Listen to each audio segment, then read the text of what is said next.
ikintu cyubahisha Yesu ni ugukora ibintu mu masaha atari ayabyo mu gihe kitari cyabyo. Ngunda Yesu ndamukundira iki? Mukundira ko acagasuzuguro. Ntabwo yigeze afata Petero ngo amubwire ngo iyi nyanja yabuze amafi ngwino ngurangire iyindi irimo amafi, ahubwo ya nyanja yaburiyemo amafi, ya nyanja yaburiyemo amafi niyo Yesu yamuhereyemo iki? Ndashaka kuvuga ngo nta gicu imvura yagera gute? Nubundi Sara yari afite umugabo, ahubwo igitangaza ni ukubyara nta mugabo. Umuntu mwicaranye mumubwire ngo nta gice imvura yagwa. Niba umugore yarabyaye nta mugabo bahuye, ntabwo ari igitangaza ko Imana yakuremera ishimwe. Nta mashuri, nta mwene wanyu, ntawe muziranye. Inzira y'ukuri kuri Ganza TV show. Kora subscribe, comment ndetse na share ku biganiro byacu bya buri munsi. Shimwa Yesu. Abwira Petero ngo ngwino mu bwato bwawe urobe. Petero abwira Yesu ngo twaraye muri iyi nyanja twakesheje ijoro ntacyo twafashe. Yesu aramubwira ati byo kurara muri iyi nyanja no gukesha ijoro ntabwo bindeba, weho injiramo urobe. Petero avuga ati ubwo ari wowe wivuze reka nze nta kundi. Yesu ashimwe. Hanyuma Yesu yereka Petero aho yerekeza urushundura, amubwira ati waroberaga ibumoso, noneho shira iburyo, nushira iburyo urazifata. Kintu gitangaje ngo ajugunye urushundura afata ifi nyinshi. Igitangaza ni kimwe, ikibazo si ugufata ifi, ikibazo azikuye he? Ikibazo si ukuzikura he, ahubwo azirobye sangapi. Abahanga bo kuroba baroba nijoro nibwo bafata amafi, none abandi barayemo babura ifi. Yesu ahageze ku manywa arobesheje ifi ryari ku manywa. Ikintu cyubahisha Yesu ni ugukora ibintu mu masaha atari ayabyo mu gihe kitari cyabyo. Ngunda Yesu ndamukundira iki? Mukundira ko acagasuzuguro. Ntabwo yigeze afata Petero ngo amubwire ngo iyi nyanja yabuze amafi ngwino ngurangire iyindi irimo amafi, ahubwo ya nyanja yaburiyemo amafi, ya nyanja yaburiyemo amafi niyo Yesu yamuhereyemo iki? Nibaza abantu benshi bazi ko ngo nitujya muri Amerika tuzabona amadolari, nitujya mu Bubiligi tugaturayo tuzaba bakire. No, ntabwo wabonera umugisha muri Amerika utari umunyamugisha, ahubwo umugisha usanga umuntu ahari. Watunga amadolari uri umunyarwanda, watunga amayero uri umunyarwanda, watunga amapawundi utararenga karitsiye utuyemo. Ngira umuntu mwicaranye ngo muri iyo karitsiye Yesu yazanamwe amafi.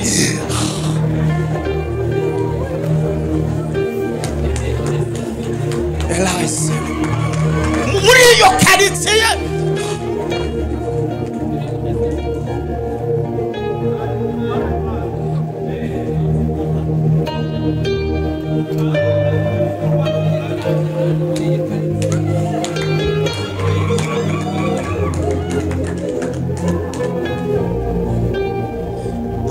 shimwa Yesu. Ndashaka kuvuga ngo nta gicu imvura yagera gute? Ushobora kujya kwa muganga bakanzura kutazareba. Ibyuma byabo n'ubuhanga bwabo bikabereka kutazareba nta maso. Yesu ajya hagera uwavutse ari impumyi, Yesu akamuha amaso, abantu bakabona areba, bagasigara bibaza ngo niwe cyangwa se siwe.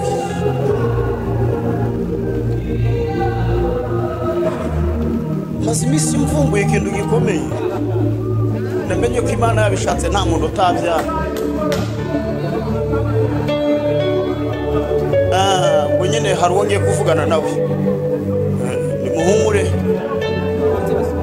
iyo tugabura ijambo ry'Imana bingana no kumanyura umutsima, hanyuma buri muntu agafata agapande ke. Niyo mpamvu nta haleluya ndi bugusabe agapande kawe nikamanuka urayitera.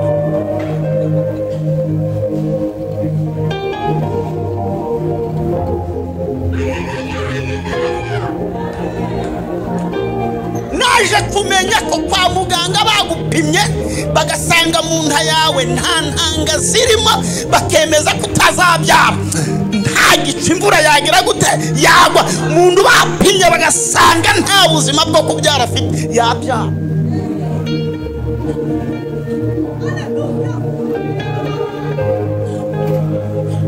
Reka mbabwire, muri Bibiliya habamo ibitangaza bihetse ibindi. Buri bwoko bw'igitangaza kigira igihetse ikindi. Bintu buze ntabwo mubyumvishe. Niyo mpamvu njyewe ntabwo ndi gusaba igitangaza, ahubwo ndi gusaba igitangaza gihetse ibitangaza.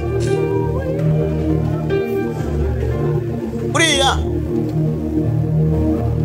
duhamagaje abantu bazutse bakaduha ubuhamya. Ubuhamya Lazaro yaduha butandukanye n'ubwo umwana mu mudugudu wa Nayini yaduha. Umwana wo mu mudugudu wa Nayini ntiyasobanura uburyo ikuzimu hameze neza n'uburyo umuntu apfa akanuka. Ariko Lazaro aduhaye amakuru, akatubwira iminsi ine mu gituro, yaduha amakuru afatika. Iki gitangaza gihetse abazutse. Hanyuma nyakubahwa ibyo bitangaza akaba Yesu wapfuye yarangiza akizura. Murakoze kunyumva. Muri Bibiliya habamo abagore benshi babyaye kandi bakabyara batari mu mubare w'abagombaga kubyara. Hanyuma ubahagarariye ni Sara, ariko Sara arasa n'ubahagarariye. Hari ikibamba wabo burya mu bakuru habamo umukuru, kuko Sara nashaka byare biramureba. N'ubundi Sara yari afite umugabo. Mane kumpera umugisha, iki nicyo nkundira umwuka wera. N'ubundi Sara yari afite umugabo, ahubwo igitangaza ni ukubyara nta mugabo. Umuntu mwicaranye mubwire ngo nta gice imvura yagwa. Niba umugore yarabyaye nta mugabo bahuye, ntabwo ari igitangaza ko Imana yakuremera ishimwe. Nta mashuri, nta mwene wanyu, ntawe muziranye.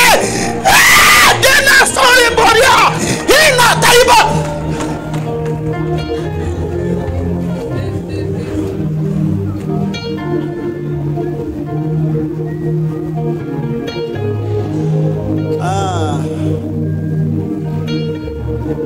Shimwa Yesu.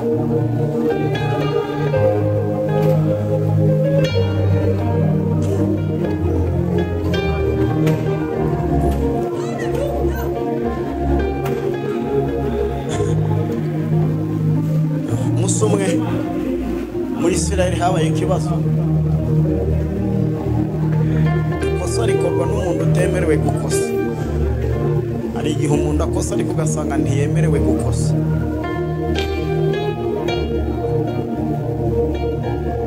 Ni ikosa ryakozwe n'umwami w'Abisiraheli witwaga Ahabu.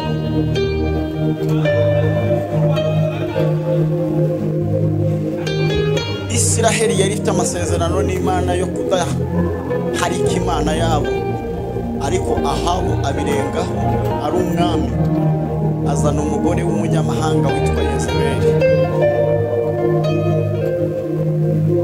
Hanyuma igitangaza rero, hari inyigisho ngunda ndayikunda, ningira umugisha nzabagirireho umugisha, muzantumira ariko kwa gatanu inyigisho ndakunda bisabye hakiri kare. Nimva hanze nzagirirwa ubuntu muzamba ako kanya. Ni inyigisho ivuga ngo agaciro k'umugenzi n'itika. Agaciro k'umugenzi, agaciro k'umunyagihugu n'irangamuntu. Nagiye kwigisha mu gihugu kimwe, umuntu wansemurira agasanga ndusha Ikinyarwanda. Ndamubaza ko numva uvuga Ikinyarwanda neza wakigiye. Arambwira ngo kuva yabaho ntarakandagira mu gihugu cy'u Rwanda. Nza kumenya ko umuntu utari umunyarwanda ikinyarwanda biroroshye ko yavuga ikinyarwanda kandi atahazi n'u Rwanda rutamuzi. Namenye ko no muri riteranire abantu bavuga icyongereza, Amerika itabazi, abongereza batabazi, batazigera banabamenya, batazanajyayo. Ibyo bisobanuye ko umuntu yavuga ngo ringo tu akavuga indimi ijuru ritamuzi atazajyayo, ariko avuga indimi zo mu ijuru. Ahubwo namenye ko agaciro k'umunyagihugu n'irangamuntu, niyo waba utavuga, ufite ubumuga bwo kutavuga ariko ufite irangamuntu, ubu uri umugenerwa bikorwa murari. Ntabwo ari ngombwa ngo twese tubwirize ngo ijuru rigaragare ko rikuzi, upfa kuba ufite agakiza niyo rangamuntu y'ijuru. Murakoze. Hanyuma rero kuri iyo tike nicyo narishatse kuvuga, mu mategeko aba ku itike hariho ijambo rivuga ngo ugize ikibazo uhamagara kuri iyi nimero. Abafite amatike bajya bagenda, mwese murabizi. Abantu bakoze iriya kampani itwara abagenzi n'abahanga, bafashe inimero ihamagara kuri kampani bayishira ku itike. Kubera iki bayishize ku itike? Nuko bazi neza ko hari igihe umuntu yo atwara imodoka agakora impanuka agapfa, ariko abatwaye bakaba barokotse. Bivuga ngo ushobora kuyobora ugapfa ariko abuyoboye bakiri bazima. Hanyuma rero urupfu rw'umuyobozi ntabwo rubuza barokotse kugira gute. Muranyumvisha aka kantu karumvikanye rata. Urupfu rw'umuyobozi w'imodoka ndirusobanura ko abatwaye bose bapfuye. Hanyuma rero niyo mpamvu inimero ihamagara kuri kampani iba ku itike.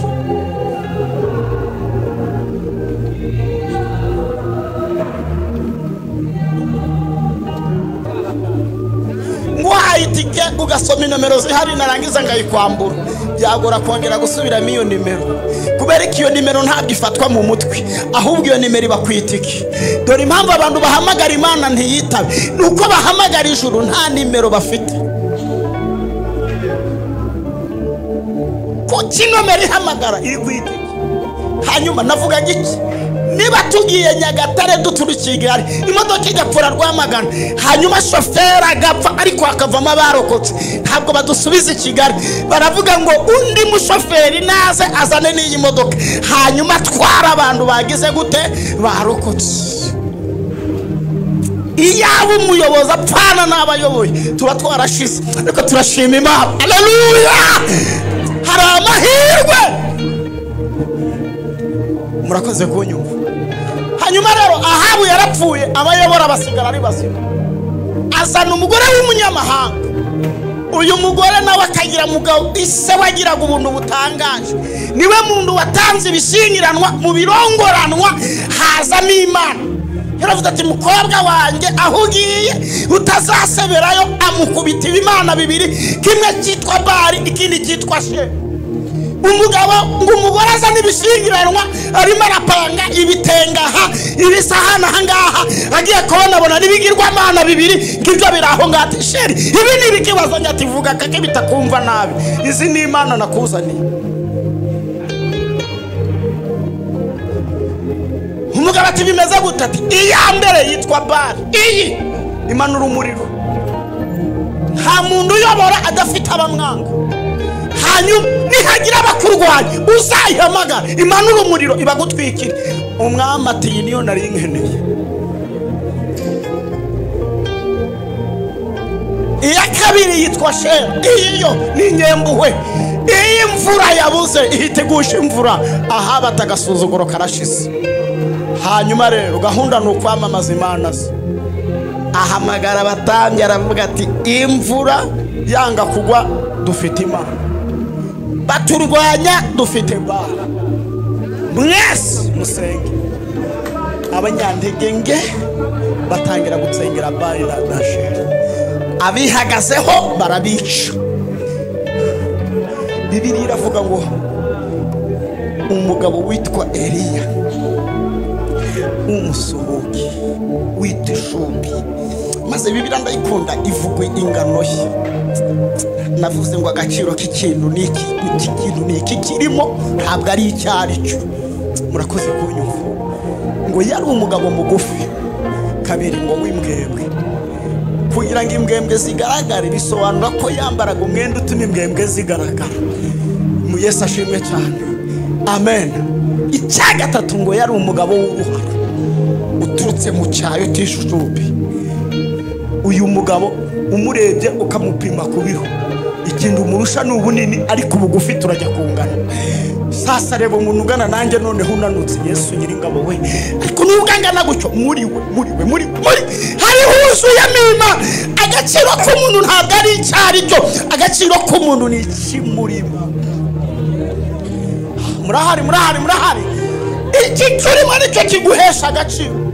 Ni nayo mpamvu isafuriya irara mu nzu, imodoka ikarara hanze.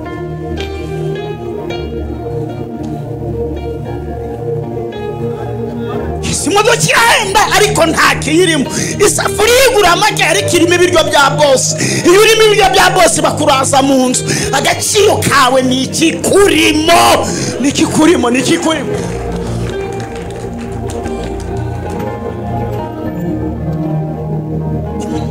Reka twihute turebe ko twasoza we. Aragenda abwira umwami Ahabu, aravuga ngo wirukanye Imana. Aravuga ngo none Imana yavuze ko nanjye naje nyihagarariye, yabonye nta mwanya ifite nza nyihagarariye, guhera uyu munsi wa none nta mvura izongera kugwa. Kari aravuga ngo nta nikime. Abantu twiganye tugiye gusobanura aya magambo. Abantu twiganye, nta mvura nta nikime. Ubundi ikime n'imvura byose ni bimwe. Murahari? Ikime n'imvura byose ni bimwe. Ntabwo imvura ishobora kuboneka hatabayeho izuba, kuko izuba niryo rirema imvura. Izuba riramanuka rigatwika inyanja, amazi y'inyanja agahinduka akaba umwuka. Noneho wa mwuka iyo ukonje niwo uhinduka amazi. Abantu twiganye ibyo tubyiga muri segonderi, muri kaminuza mu wa gatatu. Yesu ashimwe cyane.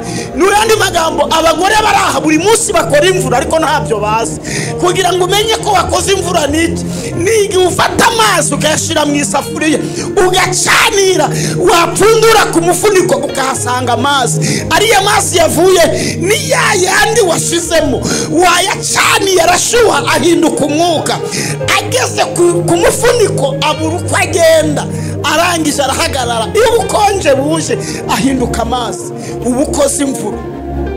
Sasa ikime ni imvura yapfubiye mu nzira. Mwanyumvishe? Ikime ni imvura yazamutse igafatwa n'amababi, igafatwa n'amababi y'ibiti n'umwuka. Noneho haza ubukonje, wa mwuka ugahinduka amazi. Mu yandi magambo, mwanyumvishe koko, dore ikintu gikomeye umugaragu w'Imana yakoze. Igihe yavugaga ngo mbagaritse imvura, yambuye izuba ubushobozi. Bantu b'Imana ntabwo mubazi, ntabwo turamenya imbaraga ziturimo. Naravuze ngo isi ibonye akanwa ikavuga, itagira umugisha wo kuvuga, ikintu yakora yaseka itorero. Isi yaseka itorero, isi yaseka abantu, aho isi dukontorora, kandi abantu dukwiye gukontorora isi. Ntabwo tubayeho kubera isi, ahubwo isi ibayeho kubera twebwe. Mwanyemerera ngarebe uko mbisoza. Yesu ashimwe cyane, Yesu ashimwe cyane. Umugaragu w'Imana Eliya, wa wundi usuzuguritse, hari n'imbaraga zo kwambura izuba ububasha. Izuba rikava ariko rikabura ububasha bwo gushyushya amazi ngo ahinduke umwuka.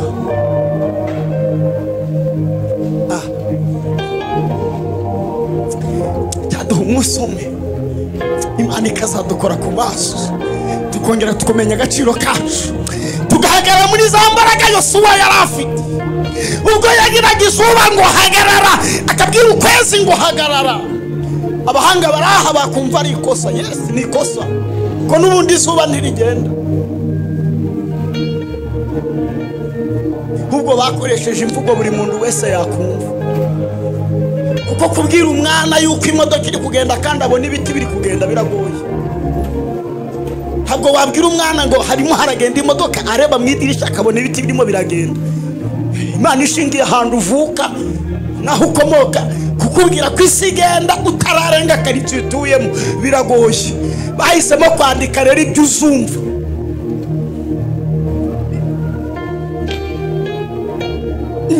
Erega buri mibare yoroha bitewe n'uburyo uyigishijemo. Umwana umubwiye ngo kabiri guteranyaho kabiri ndi yaguha igisubizo, ariko mubaze ngo amandazi abiri wongeye habiri yaba ngaho, igisubizo akibona byihuse.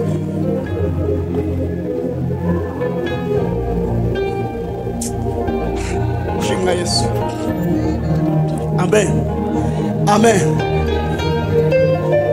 Hanyuma se murahari, igipimo cy'imvura gipimirwa ku buremere bw'ibicu.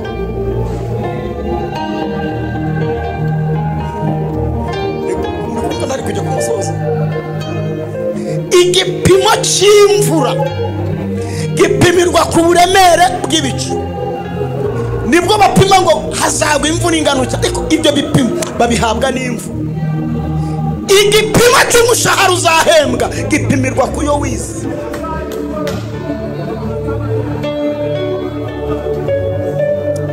Igipimo cy'amashuri uziga gipimirwa ku muryango uvukamo. Niyo mpamvu isi iri igitangaza, nubona waratunzwe ingoni ukavukira ahantu hasobanutse uzareke kwirata ku bandi, kuko nta muntu uhitamo ahavuka. Hari uvuka agasanga se ni meya, agasanga ibintu barabiteguye. Hari uvuka agasanga se ni umucuruzi. Hari n'uvuka agasanga azishura amadeni ya se.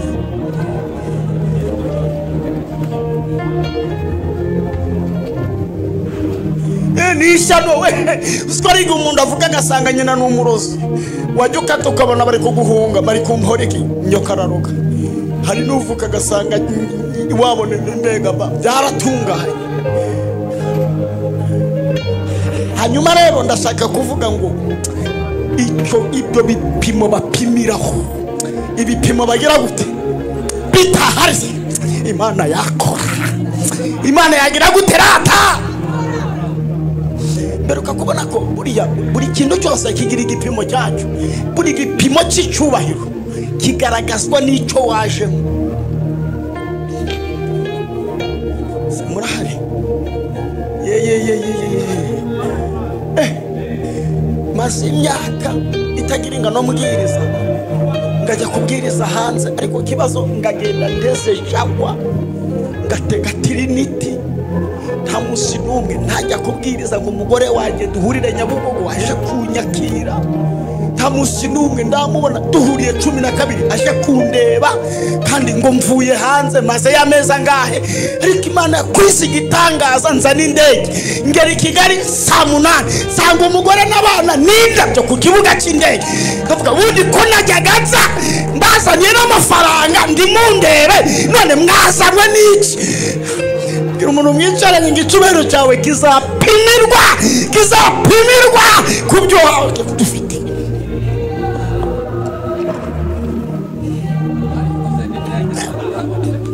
Duhurira ku kibuga.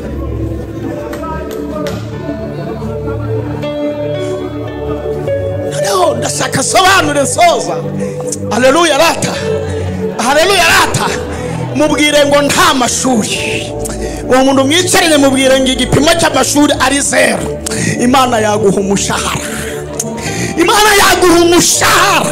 Igipimo cy'abakomeye kidahari, Imana yakwamamaza. Igipimo cy'uvuka kiri hasi, Imana yakuza. Haleluya.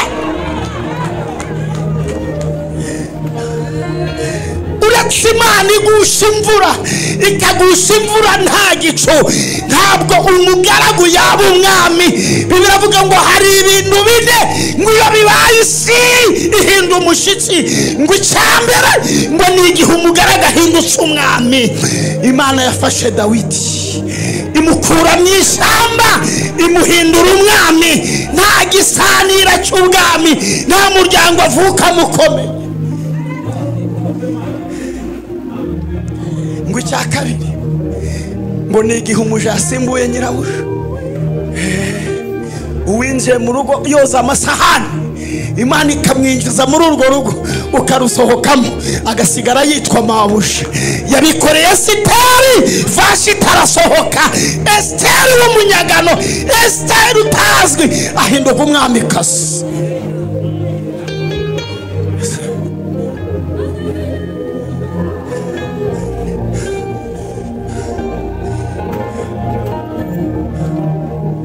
Yesu ashimwe.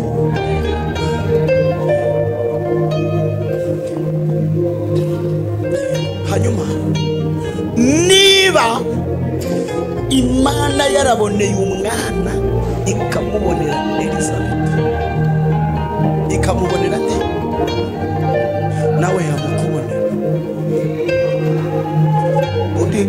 Bibiliya abantu bayanditse bayobowe n'umwuka w'Imana, banagiye gutegura neza uburyo izavugwa, bakoreshwa n'ubwenge kugira ngo abanyamwuka bazafungura amakuru ahishwe. Niyo mpamvu Bibiliya iyo usomye udafite umwuka wera uyibona nk'ikinyamakuru, ariko iyo ufite umwuka wera ubona ubucukumbuzi bukomeye. Umva ubucukumbuzi bukomeye nabonye. Ndashoje kandi umva ikintu gitangaje. Bibiliya avuga ngo Zekariya abwira marayika ngo umugore wanjye arashaje. Umugore wanjye agize gute? Ijambo gusaza bivuze iki? Ni igihe umugore atagifite ibimenyetso byo kubyara. Ibyo murabizi. Icya kabiri aravuga ngo nanjye ndashaje. Gusaza k'umugabo bivuze iki? Ni igihe umugabo atagifite ubushobozi bwo kwegera umugore we. Bivuga ngo aba bantu bari batakegerana, babananga gishiki na gisaza. None marayika byivanzemo aravuze ngo bagiye kubyara. Hanyuma twibaze, uyu mwana yavuye he? Niba Zekariya ashaje, umugore we nawe akaba ashaje, uyu mwana bamuvanye.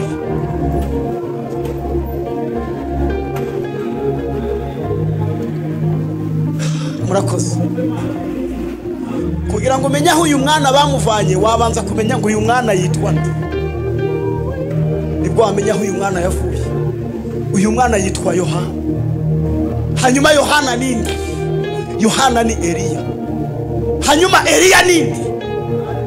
Eliya yagiye mu ijuru adapfuye, agira umugisha wo guhura na Yesu. Niyo mpamvu Mariya atwite, ijuru ryafashe Imana ubwayo rihindura umwana mu nda ya Mariya. Ijuru rifata Eliya rimuhindura umwana mu nda ya Elizabeth. Babana babanaga mu ijuru bahurira ku isi. Eliya ari mu nda ya Elizabeth abona Yesu ari mu nda ya Mariya, baramenyana.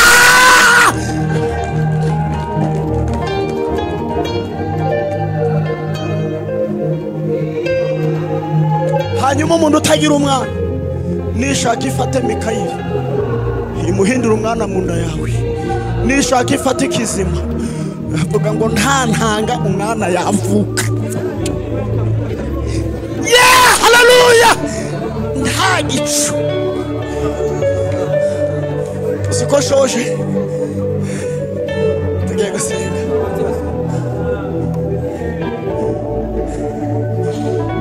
Eliya atuma umugaragu ati genda urebe. Abamaze kwemera, nicyo nashakaga nuko bemera ko Imana ishoboye. Ngo arareba, Bibiliya avuga ngo abona agacu. Mwumve ikindi Imana yari ikoze. Twabonye ko inyanja niyo itanga imvura bitewe n'izuba. None izuba ryambuwe ububasha bwo gucanira inyanja ngo itange amazi. Ikiganza cy'Uwiteka. Ibindi zuba ryananiwe, Imana ije kubyikorera. Ibindi abantu bananiwe, Imana ije kubyikorera. Iby'amashuri wawe wize yananiwe, Imana ije kwigira ngo ikiganza cy'Uwiteka kiramanuka kiza gukamura inyanja giterura gacu.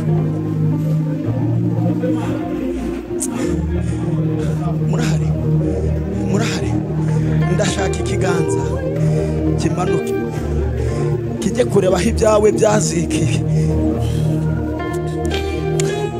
kijye kureba aho ibyawe byazikiye, kireba aho byahagamye, kikuzamurireyo. Ari ngakera mpanuye nk'abana we, ngavuga ngo kizamuye akazi, ngavuga ngo kizamuye agaciro kawe, ngavuga ngo kizamuye icubahiro cyawe. Iki kiganza kigiye kukuzanira ibyo waje gushaka. Iki kiganza na the glorious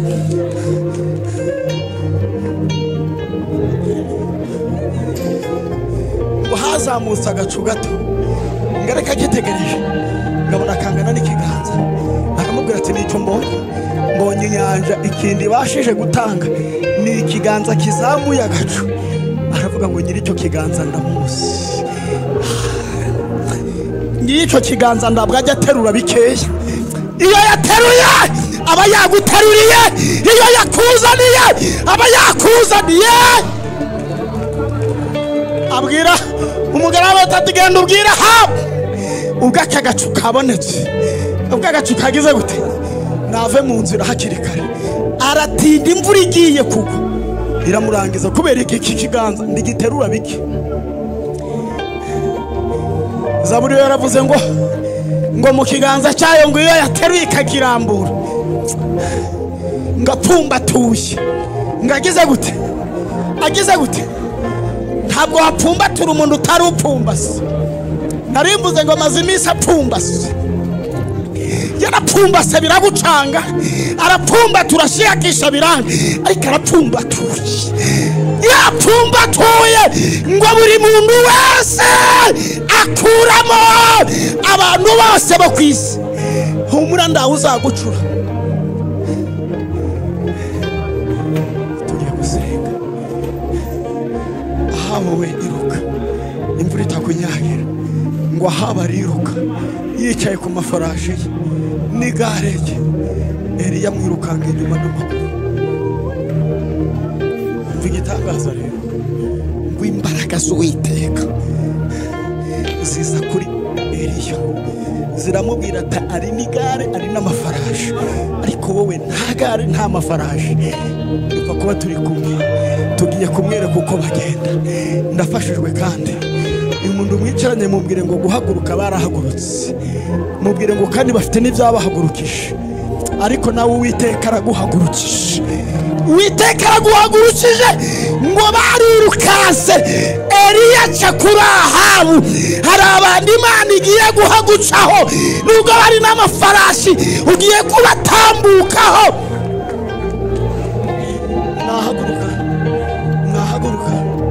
Mwahaguruka tukavuga ngo nta gicu imvura yagira gute, nta gicu imvura yagira gute.